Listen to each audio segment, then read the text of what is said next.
Dobrý den, já jsem Lukáš Horník a vítám vás u čtvrtého dílu Kouzla a magie. Takže mám tu sirku, zapálím. Vidíte, je bravá. Tak, vyhnu si rukávy. Jste viděli, že tam nic nemám. Vidíte, nic tam není. Otevřu. Možím. Vidíte, je napsáno LH, Lukáš Horník, kde jsem Lukáš Horník. A teď vám ukážu kouzlo.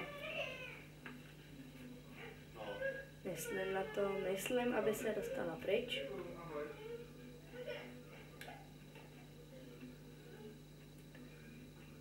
A sirka je pryč. Zajímavé, podíváme se. Není. Vidíte?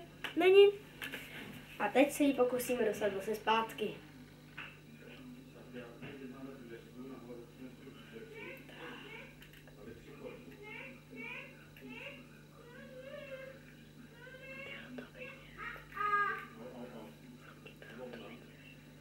A teď se podíváme. Je tady naše sirka, samozřejmě, a je to i ona, je to i ta zapálená. Děkuji za pozornost. Končí čtvrtý díl našeho seriálu Kouzla a magie. Naschledanou.